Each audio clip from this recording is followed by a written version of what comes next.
I think we're ready. Okay, we're ready. Sorry we're late. So welcome to our third time, right? Yep. Of catches and cocktails. So I'm Dana. This is Dan. Dan. Oh yeah, let's just not assume that everybody knows who we are. So welcome. This is our third. Joining us at KnowSeafood at the Facebook Live.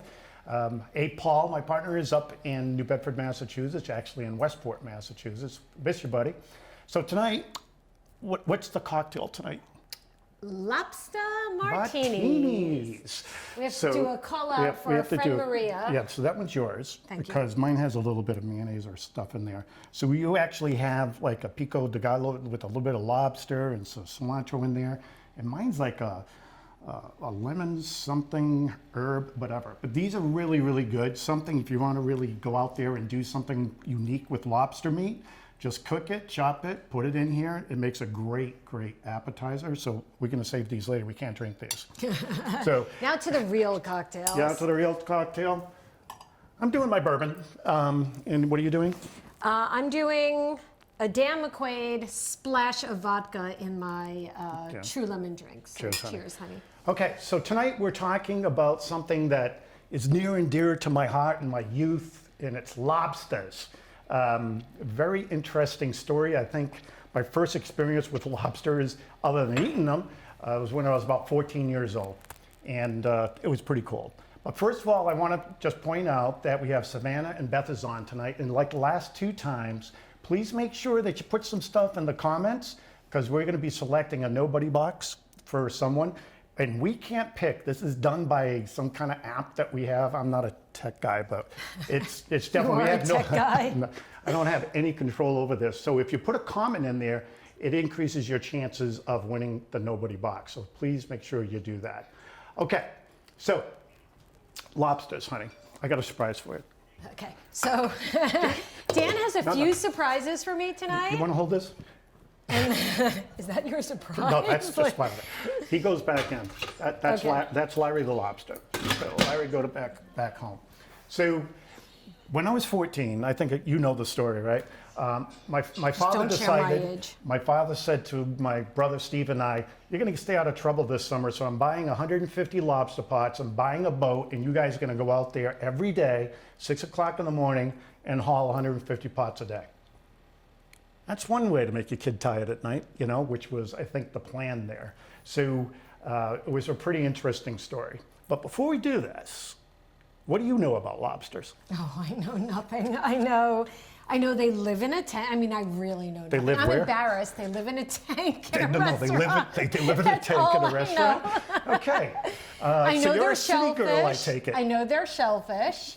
I know that they were a crustacean. Okay, they're a crustacean, and I know that honestly, I do not love. I would never choose to eat a lobster, except when you make it like a lobster salad. And I've had it. I actually like the taste of it and the texture. I don't like fighting for my food. Got it. Okay, so I'll be honest. Yep, you don't want to play with your food. Shellfish is not my thing. Okay, some unknown facts about lobsters. Do you know that they keep on growing forever? Like they'll never stop growing. No. That they could actually be 100 pounds. And you didn't know that, right? No. Now there's going to be a test later. Lobsters love lobsters. Did you know that? It's not just me loving lobsters. Lobsters love lobsters. Okay. Yeah, because they cannibalize each other. So they'll actually eat each other. Okay. Okay. So that's why they're kind of a solitary creature in the sea. They don't hang out in group chats or anything like that. Another thing about lobsters you didn't know, they are players. They do the mating dance. They go, okay, I want him and that. So they're the aggressive ones out there when it comes to mating time. Both genders? No. Just the female goes after the male. Oh, okay. Love that. And that's perfect for International Women's Month. So yeah, I didn't even think about that. Yeah, kind of reminds me of you proposing to me at Penn Station. Yes. So you and lobsters have something in common. Thank you. Let's see. They can regrow their limbs. So if one of the claws falls off, they can actually regrow it. So it kind of like a Marvel Studios movie where that superhero can regrow. So they're like superheroes. And did you know that lobsters were so plentiful off the coast of Massachusetts and Massachusetts Bay that back in the 1600s with Pilgrim times, They actually used lobsters as fertilizer and as meals for prisoners. And prisoners complained. So Okay. just some little known facts. Okay, so I had to go lobstering and did it for a few years, and it was really interesting. I actually had lobster for lunch every single day. Well, lunch was like 2 o'clock in the afternoon by the time we came in. I actually got sick of eating lobster, but we could not sell, Steve and I, we could not sell a dead lobster.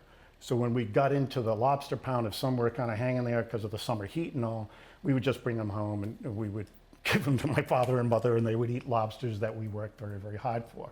So that was an interesting time period in order to do that. One of the things that's kind of interesting is that, you know, things have changed. When I was lobstering in, you know, the early 70s, there were thousands of lobster pots out there. In fact, you know, my best friend Bob and I, when we were out fishing at night and coming in, one of our biggest concerns was that, you know, we'd run over a lobster line, that type of thing. Not anymore. Lobsters, do you know, they don't like the heat. Anything over 64 degrees, they will not adapt to. So they will just keep on going out to sea. So inshore lobsters need to have a temperature below 64. Anything above that is like disease in the shell. I mean, it's just not good. So I think that, you know, what like we saw at that time, you know, was the event of climate change and water temperatures, right? Yeah, I've heard you talk about the Yep. change of the Hey, availability. how old do you of think food. that lobster is? Larry? Larry, take a guess. Oh God, I don't want to embarrass you if I Don't just embarrass make me, you're gonna embarrass How Larry. old is Larry? I don't know. How old is 3 months old? 3 months old? That's close. He's about 8 years old. Okay. Thanks for saying I'm close. Appreciate it. It will take about 7 years for a lobster to get to a certain size where it could be harvested. So that's a big deal. So they have a very long growth period, like a 5-pound lobster is 15 to 20 years old at that point. Okay. So 150 pots done. Buzzards Bay, there's no more lobsters. In Buzzards Bay, there's no more bay scallops there as well. So that's the changes that we've seen over it. Female lobsters will actually mate later in the season during the molting season where they lose their shells because that's when the lobster will grow. And at that point is when they will mate, and that female will carry those eggs for 9 to 11 months and will basically hatch those the following May, June, July. So it's a long, long time for this process. So what about the big lobsters, right? Everybody says, listen, your lobster tails are 4 ounce, 5 ounce, 6 ounce, that type of thing. In Maine, there's an inshore and an offshore harvesting, right? So the inshore, the lobsters come inshore to mate. And then, you know, they want to go back out to sea. So there's restrictions out there. So when you go to Maine, I'm going to take Larry back out of the pot. Larry, who's 8 years old. So By what the I way, wanna Dan, do- your sister's saying the house smelt like lobster all I'm the sorry, time. Mary Ellen. But anyway, see the shell right here, honey? Yeah. See the shell right here? So in Maine, the legal size for lobsters, you measure from the eyeball to the top of the tail. It has to be 3 1/4 inches as a minimum. And it can't be more than 5 inches. Because what they'll do is they have to put it back in if it's over 5 inches because they want to make sure that that lobster stays alive in order to mate, that type of thing. But when you go offshore, you know, the lobsters inshore are probably 90 feet, maybe 120 feet deep. The offshore lobsters are about at least 300 feet deep, and those are the big ones. And those are the ones that will go out to the Rocky, to the continental shelf. They're way offshore, and that's where the real big ones. So there's 2 fisheries, an inshore, and then there's the offshore. I actually prefer to have the smaller lobsters. I think the smaller ones, the pound, pound and a quarters, up to 2 pounds, I think the meat is more tender because that tail is what's doing all the work. So it can be chewy and it's very, very difficult on how to cook those so it's not tough, okay? Also in Maine, they have restrictions. The inshore lobster guys can only have, I think it's 800 pots, that's it. They have limits about how many they can bring in. They have a seasonality of what they can do at that point. So it's really a well managed fishery, and it has to be. And you can obviously see why, right? So it's a sustainable fishery. Right now, there is some issues with some of the lobster lines and the right whales that are up in Maine that when they travel. And so they're going to have to take and have weaker ropes and lines to the pots so they can break away in case the whales. So they're talking about that right now. So do you know where our lobsters come from? I don't. You're saying no seafood lobsters? No, yes, where do they come from? Okay. God, I'm so embarrassed. Yep. Is this your surprise on me? No, it's not. That I was getting the quiz and I don't know the answers? You got to guess about that. Well, Ooh, obviously look at there are, I would assume they're Maine lobsters, but They are Maine lobsters. They come from a place called Owl's Head. Owl's Head, Maine is on the coast of down East Maine, and it's a great little community that they have up there. The boats go out every single day, like I did when I was a kid, come in, unload, and then they go back out tomorrow. So they'll do 200 pots today, another different 200 pots the next day. So they just rotate the number of pots that they're going to be taking out of there. The fish, you know, if you go and scan our code on, you know, for the barcode, or even when you're on the site, just click on the lobster, on the see the journey with the storybird, you can actually see the day that these lobsters, our lobster tails came out of the water. It was October 6th, because I went up there at that time. Next day, they were harvested, brought in, and they were brought in process and then shipped to us. So that's what you want. The time of the year has a lot to do with the quality of lobsters. So what you want is a cold water lobster. When a lobster is going through that shedding of the shell to grow bigger, the meat is not as it's not as much meat inside the shell, right? And the meat during the summer, the water temperatures it's not as good as you're going to find it from like September all the way to June. So these lobsters taste really good because of that. So you'll find a big difference in it. okay. Any Just hang on. questions? Yeah, hang on just a second. First question is, can you hear us okay? Because I think there's an issue with the volume. Are you guys hearing us okay? I think Zach is working on adjusting that. And questions. So I'm just reading the feed right now. What questions do you have of Dan as he educates you on lobsters? Okay. Yeah. All right, I think the audio is better. Go ahead. Okay, so let's see what questions we have. Love the code scans. So you said cold water is better, Yep. right? Yep. Closer to the island. People are just enjoying the education about Okay. it. Well, let's talk a little bit more about it because I want to talk about cooking these lobsters and how you do this. So don't forget, put some comments in there, ask some questions. You can win a nobody box. And so how do you prepare lobsters? Well, there's basically 3 ways to do it. You can steam them, bake them, saute them. Notice I didn't say boiled. I do not like boiled lobsters. And the reason is that I like the brininess of the lobster. And when you put it and boil it, it takes the brininess out. So you actually should put some like kosher salt or some coarse salt in the water if you're going to boil it.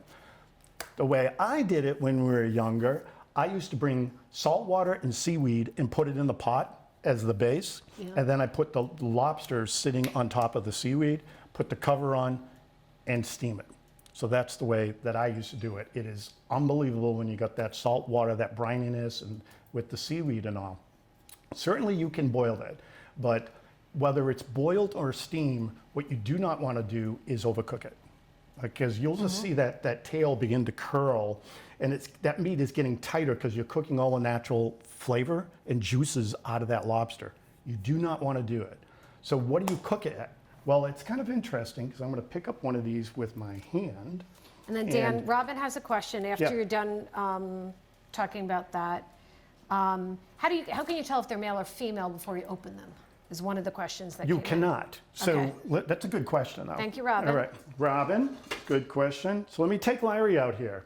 So basically, what you do, you cannot tell the difference, you know, genetically looking at them with their, you know. But a female will have eggs carrying on the inside of the tail. So anytime you see any eggs in here, you have to put it back in.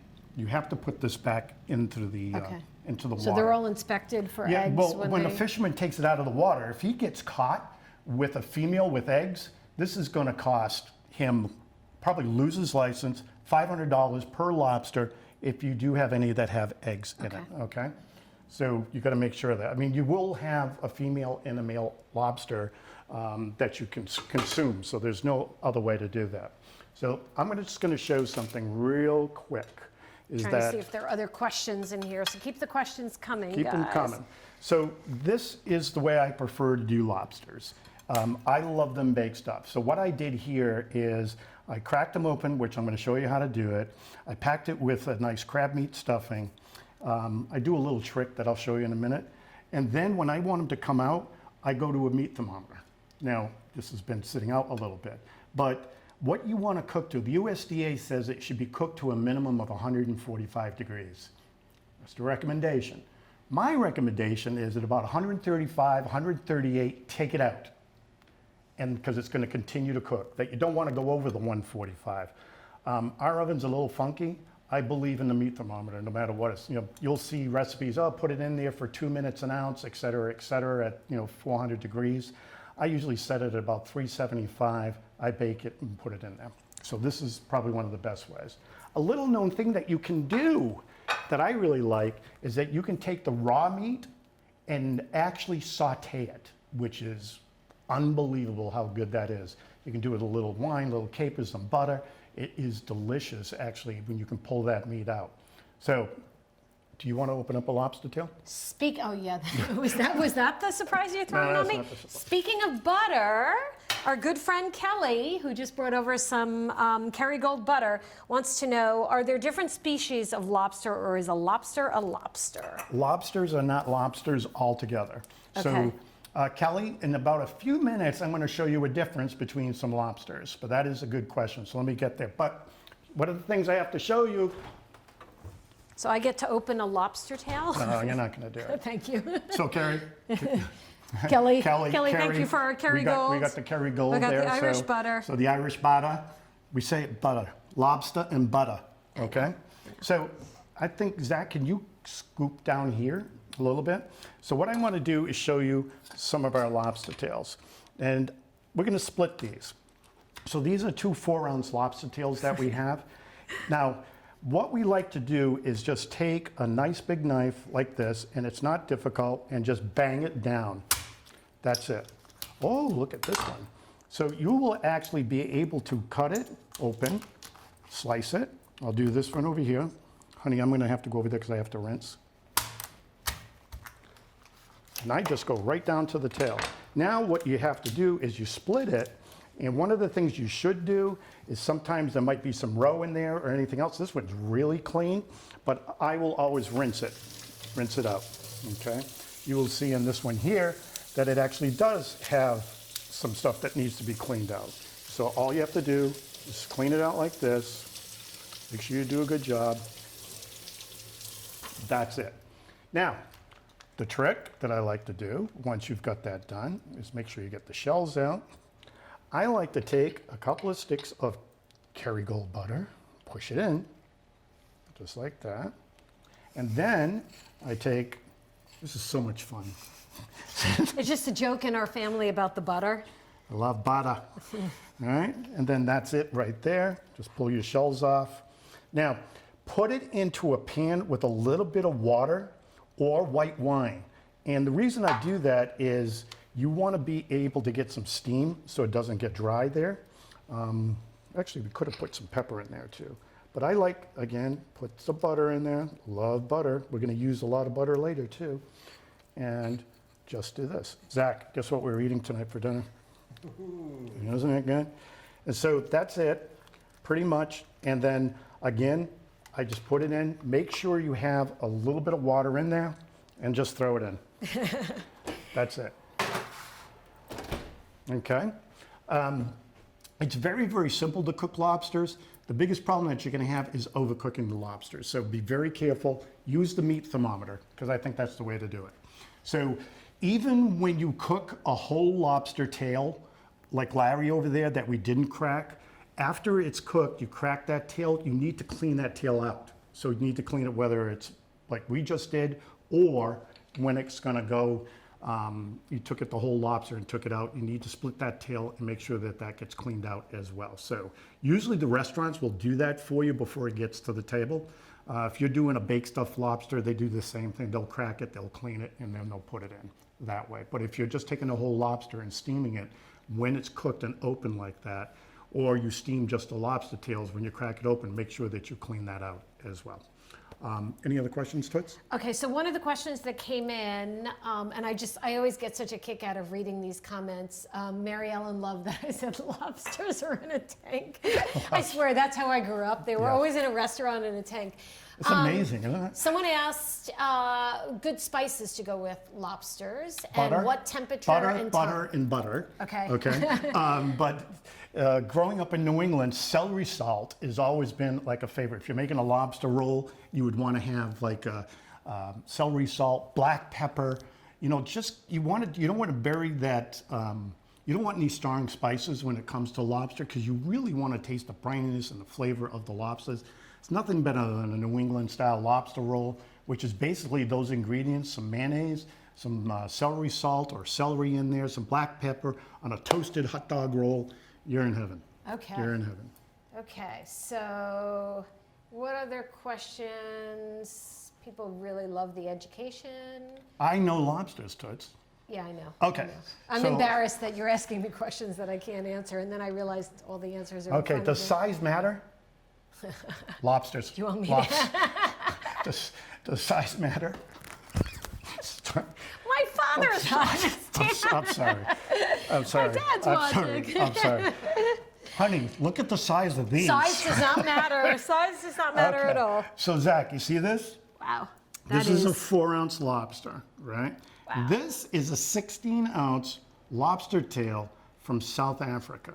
Now, this, you've probably seen in the Caribbean some of those clawless, spiny lobsters, or New Zealand or Australian lobster, and it's a different species of lobster. It is not this, it's a different species. They don't have claws, they just have the big antennae, so they don't have any of that whatsoever. So this comes off the coast of South Africa, a few hundred miles offshore, about 1,000 feet deep. So these are harvested way offshore. They're brought in on the boat. They're extremely cold water lobsters, and they're frozen at sea, just like this. So they take the lobsters and they take it and they freeze it. Now I just got this, and these lobster tails are normally sold at steakhouses, fine restaurants. You go to Vegas, this is $100. You know, maybe they'll throw you a piece of steak on top of it or something. If Dave Lytle is on, he knows what I'm talking about. 16 to 20 ounce type lobster tails, this is quite expensive. But here's the thing about this type of a lobster, is that it actually has, believe it or not, you take the shell off, the meat ratio is 69% to the shell. This is 54%. So there's a significant, it's like whatever that math is, you know, like 35% more meat in the African lobster versus the North American lobster. Yeah. They're absolutely delicious. And we got them coming to KnowSeafood. Oh, cool. Okay, so I do have more questions for you. I've never seen a South African lobster. So Tiffany wanted to know, has anyone tried sous vide lobster? I haven't, but you know what? We just had a that promotion with the sous vide cooker. Yeah. This would be perfect. And guess, you know, we need to get a sous vide cooker because we don't have a sous vide cooker. We have the Instapot. Of course we don't have that. I need to order two.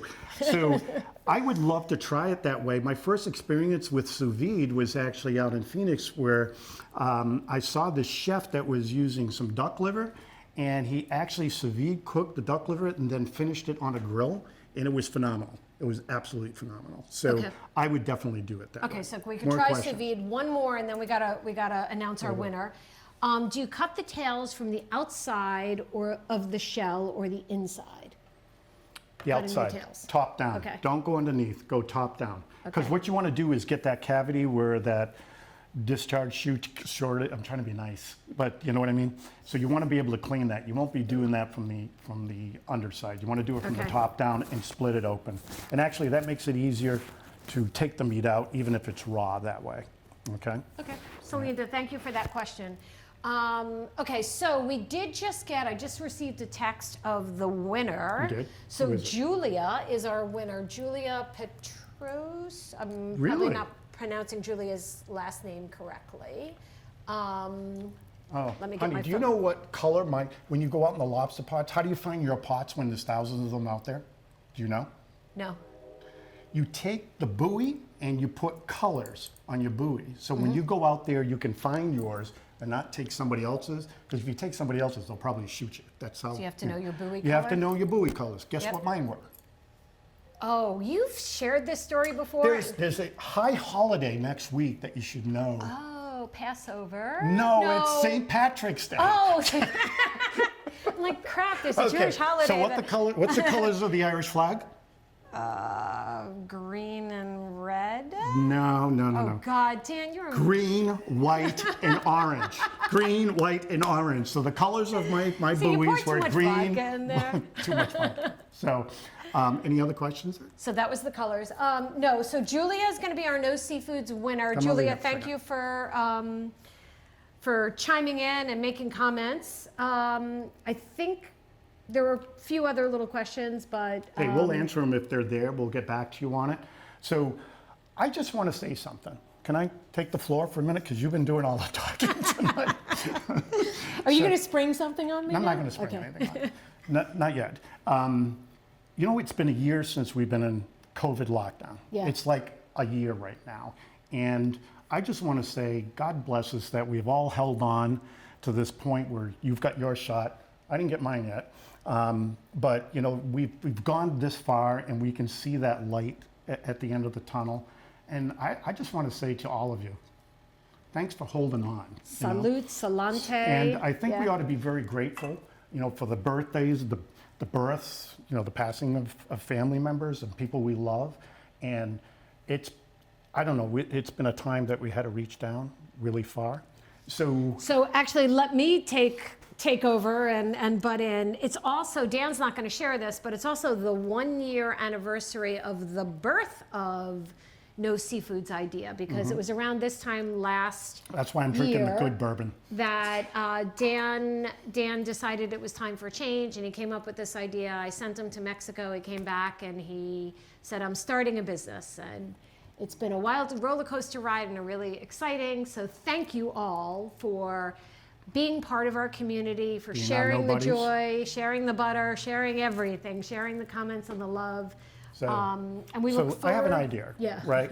Is that I think we've got to enjoy, you know, where we are and as we go forward. And there's this great song that I love that this band called Incognito produced. Yeah. And the name of the song is this, We're in This Together, right? And I'm going to play the song, but what I want you to do is, no matter where you are, is to get up and I'm going to put the song on, and you know what you have to do is dance. So we're all just going to dance?